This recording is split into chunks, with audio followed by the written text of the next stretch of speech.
So, Jimmy Butler. Obviously, he's almost certainly not going to Phoenix. But the mad thing about Jimmy Buckets is that not only is he not going to Phoenix, it's looking very likely he's not going anywhere. And what do I mean by that? By he's not going anywhere. By the day, it is looking more and more likely that he is going to go to Miami. He's going to be staying in Miami.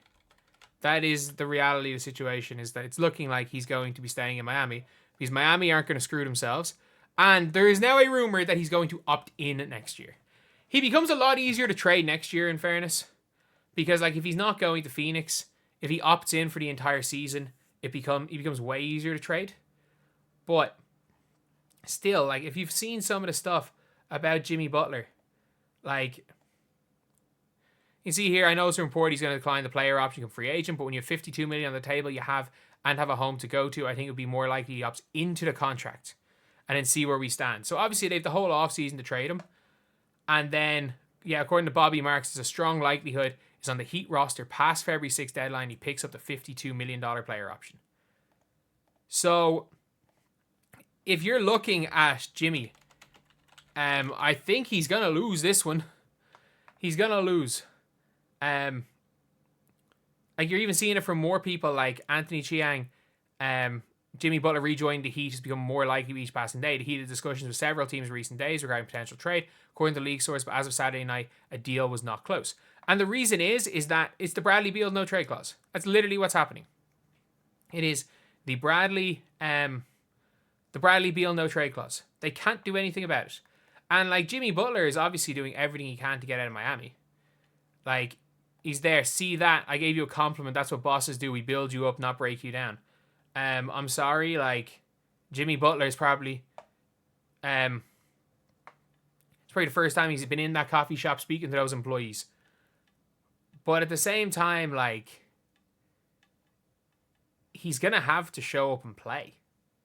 Like I wonder what happens, because the reality is if he either doesn't show up, he's gonna lose 10, 15, 20 million like a Ben Simmons, or if he doesn't try, he's going to get suspended again.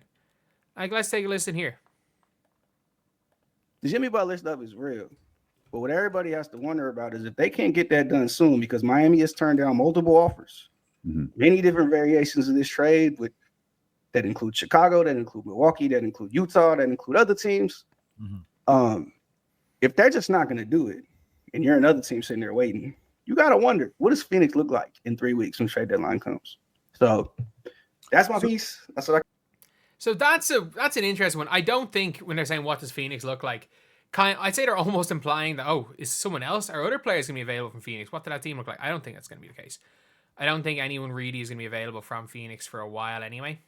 Purely because I do think that like Jimmy Buckets is still, or like not Jimmy Buckets, like the Phoenix Suns are still going to go for it. I still think the Phoenix Suns are still going to try to make the playoffs. They're still going to try to win a championship, even with their big three, with Jusuf Nurkic, because they're not that bad a team.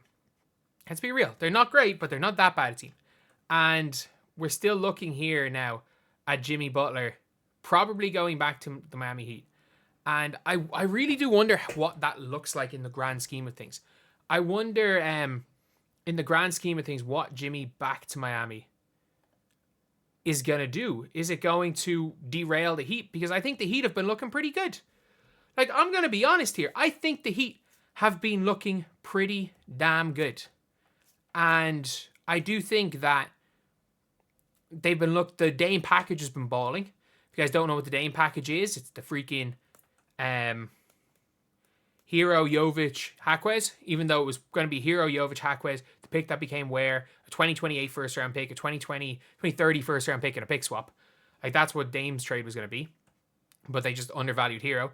The Dame package is hooping. And then you've got Kel'el Ware, who's getting better. I think he is, like, I stand by this. I think he's better than Alex Sarr. I think that Alex Sarr would be worse for the Miami Heat right now. I'm telling you, Kel'el Ware is a better basketball player than Alex Sarr. Like, Kel'el Ware on the season, The guy is shooting 20%. I know he's shooting easier shots, shooting 20% from the field better than Sarr, shooting way better from three. And on the year, like, again, he's not attempting that many 3-pointers per game. It's still 1 per game in 12 minutes, shooting at a 40%. And he's also putting up nearly a block a game in 12 minutes per game. I think he's going to be so good.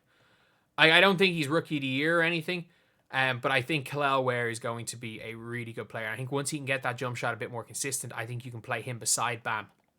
Give him a great defensive team. Like, I really like the Miami Heat.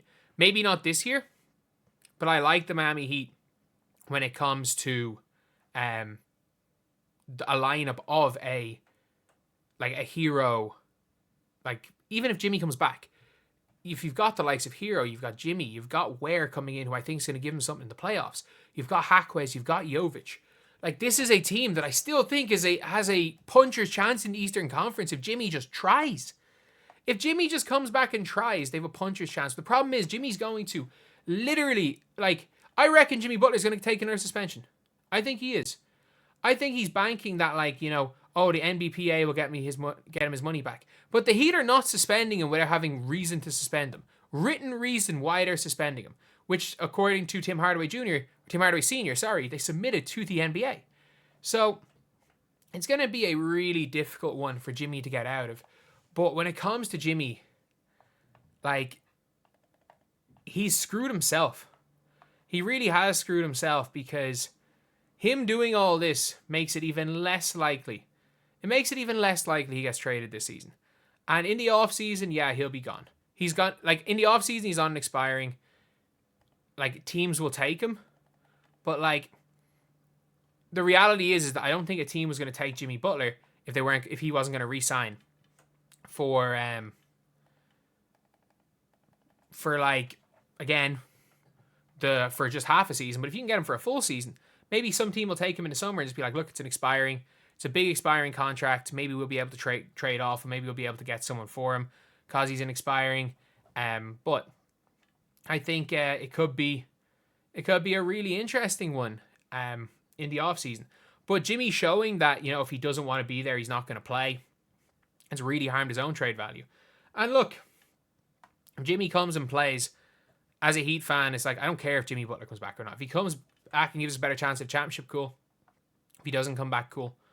I think the Heat are still in, no matter what, in with a puncher's chance in that Eastern Conference. I don't think they're one of the favorites. I give them a shot against anybody. Genuinely do. So let me know what you guys think. Am I right or am I wrong? Let me know in the comment section below. And I'm completely willing to be wrong on this one. And if you guys agree that I'm right, or if I'm wrong, subscribe. We're trying to get to 9,000 subscribers in the next, like, 2 or 3 days, and we're not that far off. But anyway, I'll see you guys.